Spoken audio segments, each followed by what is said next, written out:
Zulaikha itu perempuan yang sangat cantik. Dan Nabi Yusuf juga laki-laki yang sangat normal untuk suka sama perempuan yang cantik. Tapi apakah rasa itu kemudian dibiarkan? Sudah takdir kita untuk saling mencintai, wahai Yusuf. Iya, wahai Zulaikha. Enggak gitu. Enggak gitu ceritanya, teman-teman. Kamu adalah seorang laki-laki yang pernah hadir dalam mimpiku. Begitu juga dengan dirimu, wahai Zulaikha. Enggak gitu, saudaraku sekalian yang saya muliakan. Tidak pernah dibenarkan percintaan yang tidak halal dalam Islam. Dan cinta itu tidak pernah cukup sebagai alasanmu berbuat dosa. Camkan ucapan saya, adik-adik. Ini nasihat saya kepadamu. Cinta tidak pernah cukup sebagai alasanmu untuk berbuat dosa. Gak ada ceritanya. Habisnya cinta gimana dong? Saya gak bisa mengendalikan rasa hati saya. Seharian saja saya gak teleponan sama dia, hati saya berantakan gitu. Teman-teman saudaraku sekalian yang saya muliakan, jangan biarkan. Ustazah, bagaimana dengan mencintai dalam diam? Ini sering banget nih pertanyaan kayak begini nih. Saya cinta gitu, tapi nggak pernah ngungkapin apa-apa, Ustazah. Saya diem-diem aja gitu. Cuman dia saya panggil dalam setiap doa saya di akhir malam.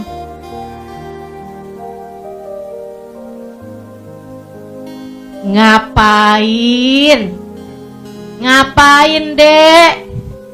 Kalau memang dia jodohmu, dia akan datang kepadamu. Dan kalau bukan jodohmu, kamu mau doain jodohnya orang? Jangan ya, jangan. Gak usah pakai sebut nama orang.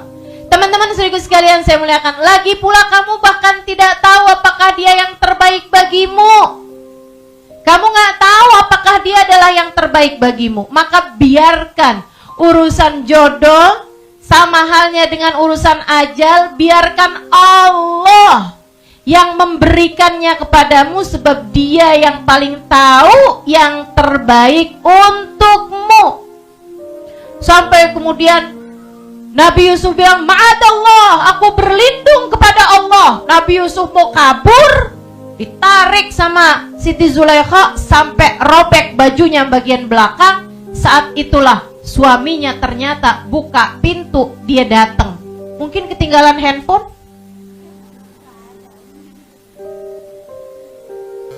Begitu masuk, wah, Zulaikha nih. Liatin ya adik-adik, cinta karena nafsu. Zulaikha langsung ngomong kayak begini nih. Apa hukuman buat seorang laki-laki arada bi ahlika su, yang hendak berbuat keburukan kepada istrimu? Jadi kayak dia nih mau melecehkan aku gitu. Nah, ini cewek biasanya emang kalau udah malu kayak begitu tuh. Udah malu suka kayak gitu. Gitu ya. Apa istilahnya tuh, bermain seolah dia adalah korbannya gitu. Padahal dia pelakunya kan. Nabi Yusuf bingung aja. Akhirnya kemudian katanya Nabi Yusuf, dia yang membawa saya kemari. Sebenarnya suaminya lebih percaya kepada Nabi Yusuf daripada kepada istrinya. Ya kan, memang yang paling tahu kita biasanya orang paling dekat sama kita ya kan. Jadi udah paham gitu. Kemudian diputuskan begini begitu, hingga akhirnya teman-teman saudaraku sekalian, Nabi Yusuf kemudian berada dalam penjara ya. Karena doanya juga, Nabi Yusuf ngerasa ini kayaknya jadi orang ganteng nih susah banget ya. Ternyata jadi orang ganteng dari zaman dulu sampai sekarang susah ini ya. Jadi Nabi Yusuf lebih memilih untuk dipenjara. Beliau pun dipenjara selama berpuluh-puluh tahun, hingga akhirnya kemudian sekeluar beliau dari penjara, teman-teman saudara sekalian, itu juga keluarnya karena memang orang udah tahu bahwa ternyata Nabi Yusuf adalah orang yang bertakwa pada Allah Subhanahu wa taala, dan dia mentakwil mimpinya seorang raja, hingga seterusnya ya. Terusnya dari kisah ini yang mau saya ceritakan, akhirnya, dan itu saat beliau keluar dari penjara itu, Zulaikha tuh sudah jadi seorang perempuan beriman, memantaskan diri untuk seorang laki-laki soleh. Nah ini nih, kalau saya ditanya, Ustazah apa yang harus saya lakukan sambil menunggu jodoh? Jadilah kamu seorang perempuan beriman yang memantaskan diri untuk seorang laki-laki yang soleh. Sebab at-thayyibat lit-thayyibin. Hanya perempuan-perempuan baik-baik untuk laki-laki yang baik-baik juga. Dan hanya perempuan yang jelek juga, buruk akhlaknya, buruk ibadahnya, buruk perangainya, untuk laki-laki yang buruk juga. Jadi ibu-ibu, teman-teman, adik-adik, saudaraku sekalian saya muliakan, berusahalah untuk bisa meraih kesolehan kamu sebagai seorang perempuan, hingga nanti Allah Subhanahu wa taala, buat adik-adik, hingga nanti Allah Subhanahu wa taala jadikan suamimu juga seorang laki-laki yang soleh. Dan buat ibu-ibu juga, jangan selalu aja nyalahin suami mulu. Ya gimana ustazah, saya jadi perempuan soleha, imam saya aja kayak begitu. Imam saya nih, suami saya ustazah, dia juga sholatnya terlambat, dia juga kalau bangun subuh kesiangan. Ya saya akhirnya juga jadi kayak begitu gitu. Teman-teman sekalian, nggak gitu. Kamu berubah menuju kepada kebaikan, yang di sekelilingmu pun juga akan berubah menuju kepada kebaikan-kebaikan juga. Yang tadi saya mau sampaikan, Nabi Yusuf akhirnya menikah sama Siti Zulaikha sesudah Siti Zulaikha-nya telah meraih cinta, bukan lagi cinta manusia, akan tetapi cintanya Allah Subhanahu wa taala. Saudara sekalian, Siti Zulaikha menjadi seorang perempuan yang bertakwa. Kenikmatannya ada pada zikirnya kepada Allah Subhanahu wa taala. Kenikmatannya adalah saat lisannya menyebut-nyebut nama Allah Subhanahu wa taala. Hatinya terjaga, ia persembahkan hanya untuk Allah Subhanahu wa taala. Ia telah meraih derajat tinggi dari meraih cintanya Allah Subhanahu wa taala. Satu hari Nabi Yusuf datang ke rumah, sudah beliau adalah suami dari Zulaikha ya, dan beliau juga menjadi seorang Al-Aziz, seorang bendahara negara, persis seperti yang dimimpikan oleh Zulaikha di masa mudanya gitu, di masa belianya. Dia panggil-panggil, Zulaikha, Zulaikha, sayang, Zulaikha. Saudara sekalian, ternyata Zulaikha-nya nggak dengar karena sedang asyik dengan urusannya sama Allah. Dia sedang zikir, sedang nikmat sekali.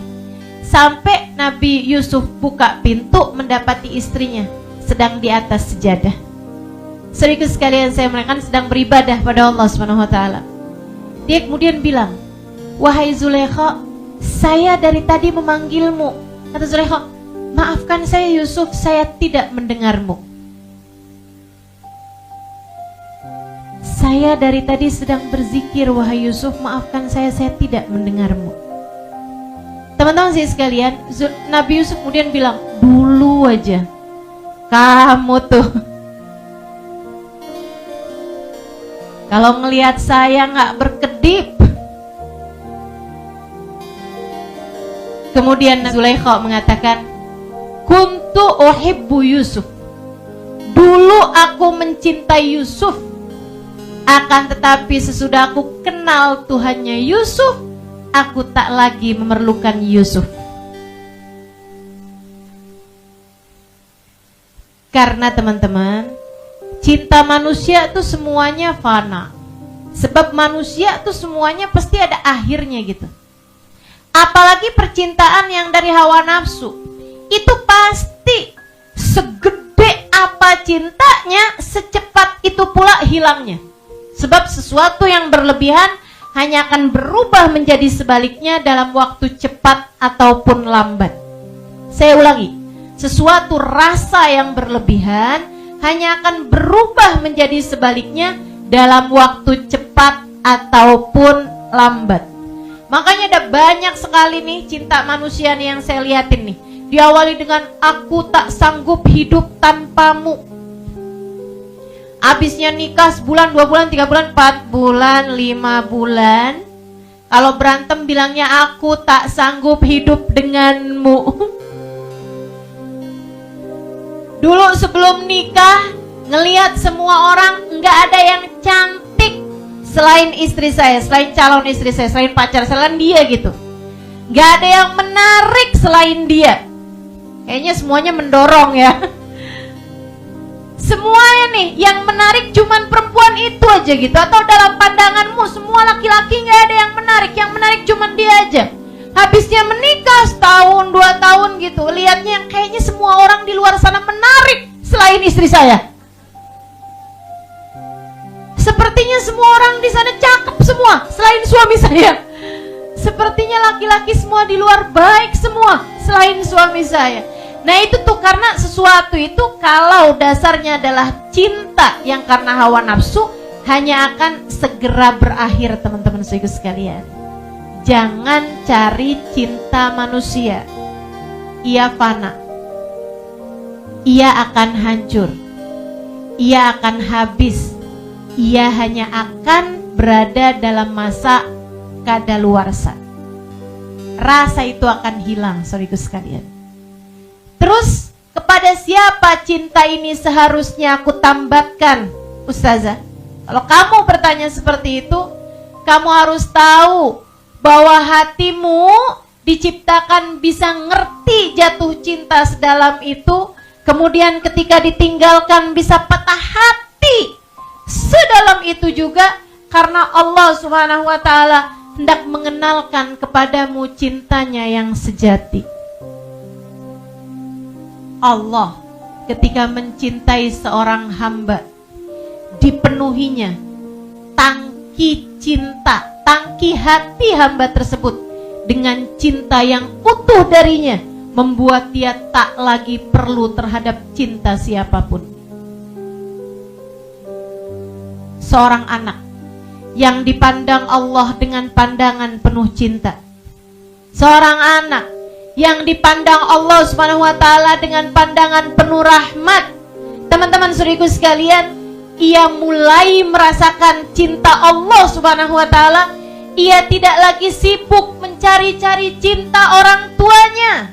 Ia tak lagi sibuk mengemis-ngemis cinta dari orang-orang di sekelilingnya. Ia tak lagi sibuk mencari-cari perhatian dari orang-orang yang ada di sekelilingnya. Sebab ia tahu dimanapun ia berada, Allah selalu bersama dengannya.